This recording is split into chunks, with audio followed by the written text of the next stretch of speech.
Assalamualaikum warahmatullahi wabarakatuh. Bismillah, alhamdulillah, wassalatu wassalamu ala rasulillah wa ala alihi wa sahbihi wa mawalah. Kali ini kita akan menjawab pertanyaan-pertanyaan masalah fikih. Kali ini tentang pertanyaan hukum seorang istri yang telah dicerai oleh suami dan belum sempat digauli. Pertanyaannya adalah, bolehkah suami menarik maharnya? Dan kita jawab bahwa sebagaimana kita ketahui bersama, mas kawin atau mahar pernikahan merupakan harta yang wajib diberikan suami kepada istri karena akad nikah.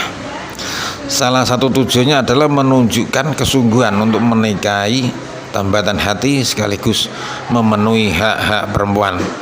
Jadi ini menunjukkan mahar adalah kesiapan seorang suami, calon suami, seorang laki-laki siap memenuhi kebutuhan istri, menafkahi istri dan calon anak-anaknya. Namun dalam prakteknya pernikahan tak selamanya mulus. Ada yang kandas di tengah jalan, bahkan ada yang baru akan nikah dan belum sempat berhubungan badan, suami istri malah sudah bercerai. Nauzubillah. Yang menjadi pertanyaan, bagaimana hak mahar istri yang dicerai sebelum digauli? Apakah ia tetap berhak untuk memperoleh seluruh mahar? Kemudian jika penyebab perceraian datang dari pihak istri, bolehkah suami menarik kembali seluruh mahar yang telah diberikan? Ini ada dua pertanyaan. Sebagaimana telah kita ketahui, mahar adalah harta atau nilai harta yang wajib diberikan suami kepada perempuan yang dinikahinya. Jadi mahar adalah harta atau benda yang memiliki nilai harta. Namun dalam kondisi tertentu mahar bisa gugur, dibayar setengahnya dan dibayar sepenuhnya.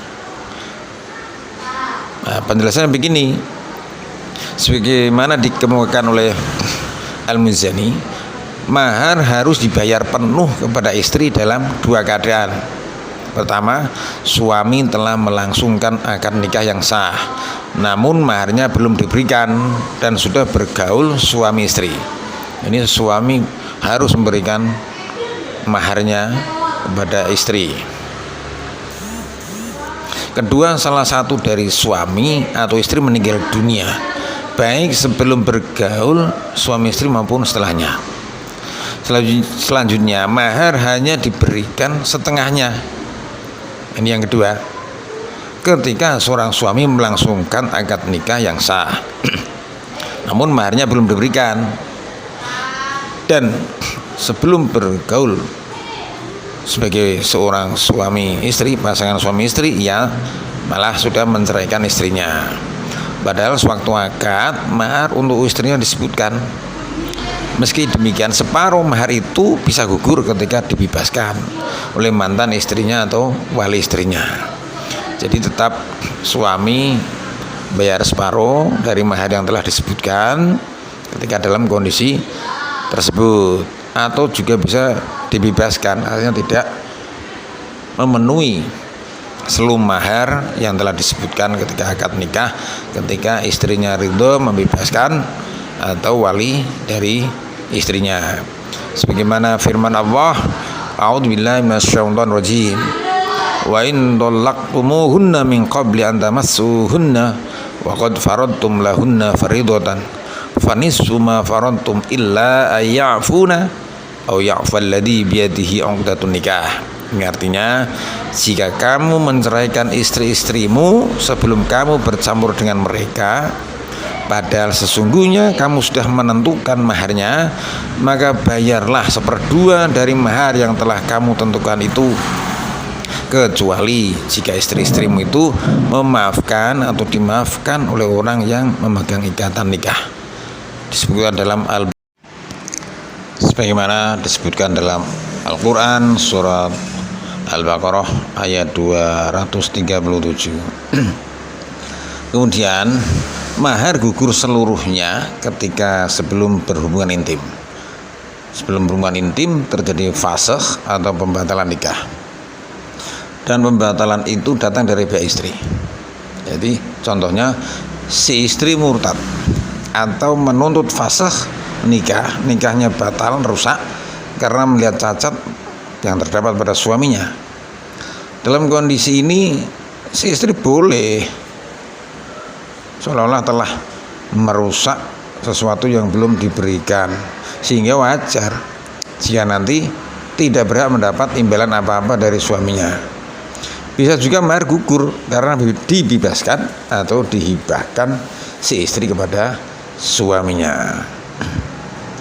Kembali kepada pertanyaan, bagaimana jika mahar telah disebutkan dalam akad nikah serta telah diserahkan, namun kemudian terjadi perceraian sebelum hubungan badan? Apakah suami berhak menarik kembali maharnya yang telah diberikan kepada istrinya tadi? Sebagaimana dijelaskan oleh Imam Syafi'i dalam kitabnya, beliau berpendapat bahwa meski mahar telah disebutkan dan diserahkan lalu terjadi perceraian sebelum jima, maka ketentuannya sama seperti mahar sebelum dipasrahkan, dan istri berhak mendapat separuh mahar yang disebutkan. Meskipun suami hendak menarik maharnya, maka yang berhak ditarik adalah hanya separuh mahar yang telah diberikan. Sebagaimana dalam kutipan kitab Imam Syafi'i, beliau berkata, fa in kana dafa'a ilaiha al-mahra wa qad dakhala biha fa huwa laha la ya'khudhu min sya'an wa illam yakun dafa'a ilaiha fal mahru laha alaihi wa in kana lam yadkhul biha wa qad dafa'a al mahra ilaiha raja'a alaiha binisfil mahri wa in kana lam yadfa' minhu sya'an ilaiha akhadat minhu nisfal mahri. Artinya jika suami telah menyerahkan mahar kepada istrinya serta telah bergaul suami istri, maka mahar itu hak istrinya dan si suami tak berhak menariknya sedikit pun karena sudah digauli. Demikian jika mahar belum diserahkan, maka mahar tetap menjadi hak si istri dan kewajiban bagi suami. Selanjutnya, jika suami belum mencampuri istrinya dan telah menyerahkan maharnya, maka suami boleh menarik separuh mahar dari istrinya. Jika mahar belum diserahkan sedikit pun, maka istri yang berhak mendapatkan separuhnya. Demikian pendapat Imam Ghazali. Nah, kesimpulannya dari uraian tersebut dapat kita ambil kesimpulan bahwa istri yang dicerai atau ditalak sebelum dicampuri tetap memperoleh hak mahar, baik mahar itu telah diserahkan maupun belum diserahkan kepada istri dari pihak suami. Besaran maharnya adalah separuh mahar yang disebutkan suatu akad. Lantas jika suami hendak menarik mahar yang diberikan, maka hanya diperkenankan menarik separuhnya. Artinya, meskipun penyebab cerai datang dari pihak istri, ia tidak boleh menarik seluruh mahar, karena walau bagaimanapun ia sudah melangsungkan akad nikah. Demikian ketentuan mahar perempuan yang dicerai sebelum dicampuri oleh suaminya. Wallahu a'lam bishawab. Semoga manfaat. Assalamualaikum warahmatullahi wabarakatuh.